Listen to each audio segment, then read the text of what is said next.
Signos de puntuación y entonación utilizados en la escritura. Estos signos de puntuación son herramienta para el lector, con el fin de tener una mayor comprensión lectora de los textos.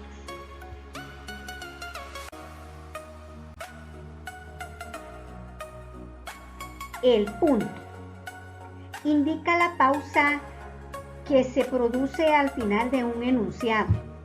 Después de punto siempre se escribirá con mayúsculas, salvo en caso de que aparezca en una abreviatura. Existen 3 clases de punto. El punto y seguido se emplea para separar los distintos enunciados que forman un párrafo.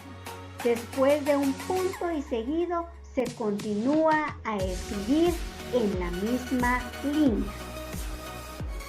El punto y aparte separa párrafos distintos.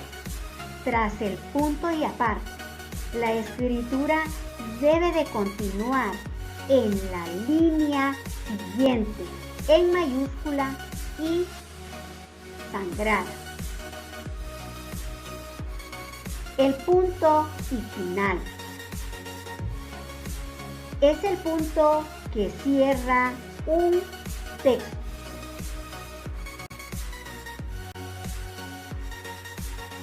La coma marca una pausa breve dentro de un enunciado. Se emplea para separar componentes de la oración o sintagma, salvo que esto esté precedido por alguna conjugación como y, e, o, u, ni. Por ejemplo, Andrea llegó de la escuela, hizo los deberes, tomó baño y durmió. Se usa para encerrar incisos o aclaraciones y para señalar omisiones. Por ejemplo, si vienes, te esperamos. Si no, nos vamos. Separa la parte entera de un número de la parte decimal. Veamos el ejemplo. 3, 5, 8 kilómetros. Está separando la parte entera. Las locuciones conjuntivas o adverbiales van precedidas y seguidas de coma. Por ejemplo, en efecto, es decir, en fin.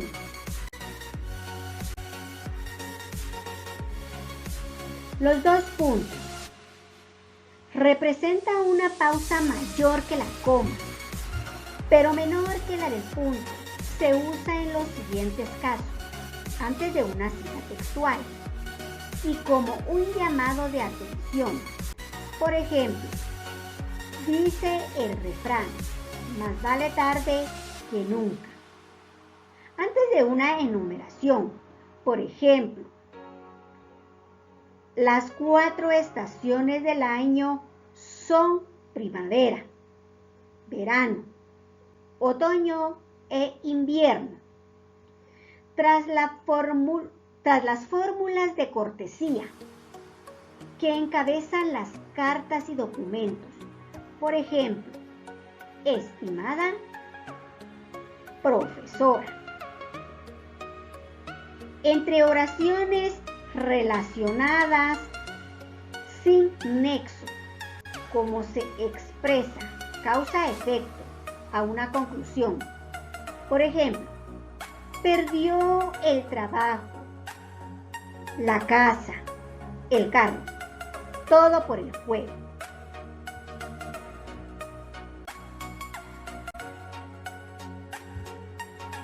El punto y la coma representa una pausa mayor que la coma, pero menor que la del punto y seguido.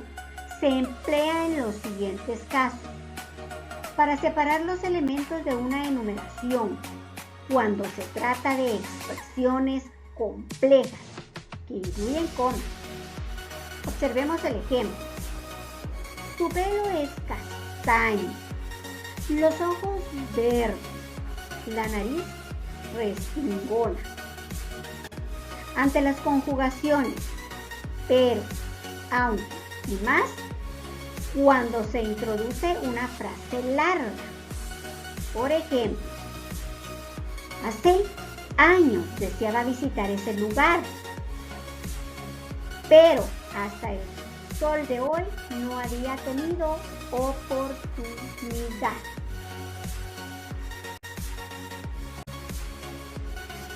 Puntos suspensivos. Están formados por 3 puntos en línea y sin espacio entre ellos. Se emplea en los siguientes casos.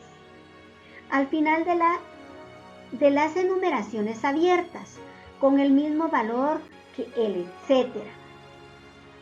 Veamos el ejemplo. 1, 2, 3 y así sucesivamente.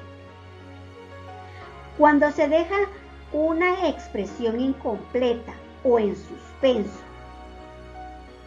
Ejemplo, a pocas palabras.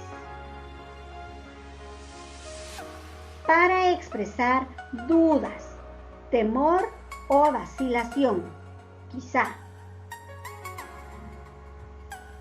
Cuando se reproduce de forma incompleta una cita textual, texto o refrán. Por ejemplo, cuando María se despertó.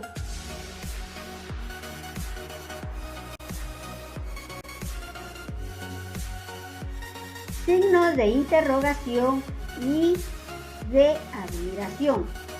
El uso de los signos de interrogación marca el principio y el fin de una pregunta formulada de manera directa. Ejemplo, ¿qué quieres? ¿Cómo? ¿Por qué? Los signos de admiración o exclamación son usados en los enunciados que expresan un sentimiento o emoción. Por ejemplo, ¡qué fracaso! Fuera de aquí, entre otros.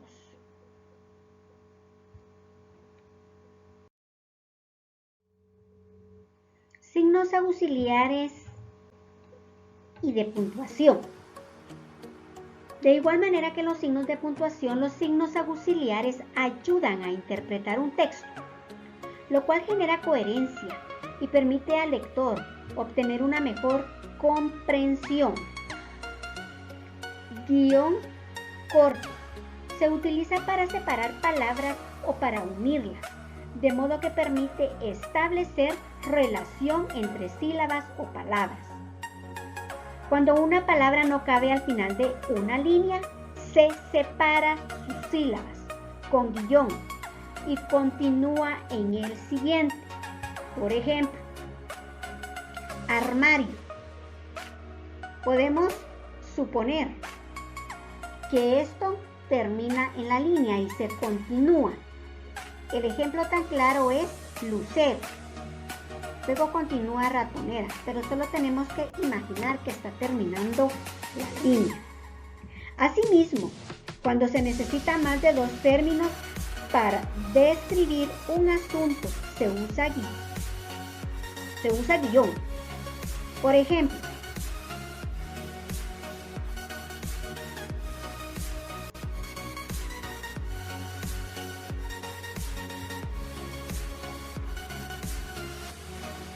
socioeconómico, angloparlante.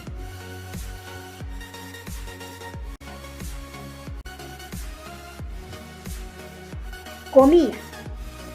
Se usa para 2 funciones esenciales. La primera, destacar una palabra o frase dentro de un texto. La segunda, para citar palabras de otra persona. Veamos el ejemplo. Llegamos, dijo Juan.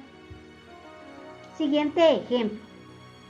Como dijo tu tía, ¿te lo comes? o te lo comes.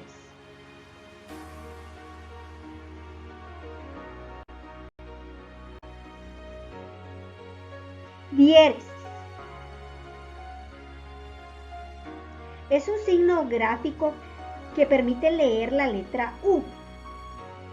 Cuando a pesar de estar entre las consonantes G y las vocales semiabiertas I y E, debe sonar. Ejemplo: ungüento, cigüeña, güiro, lingüística, entre otros.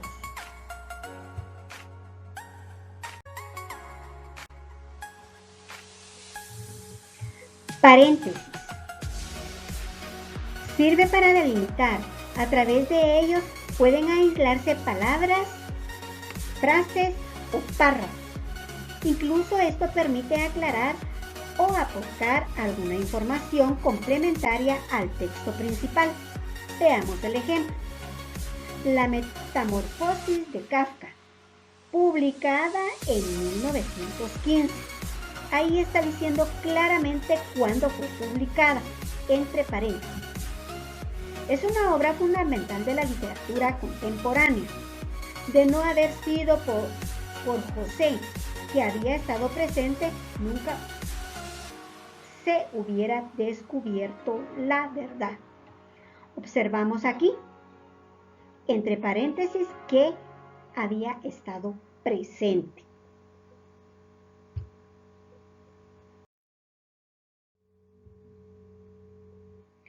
Corchetes.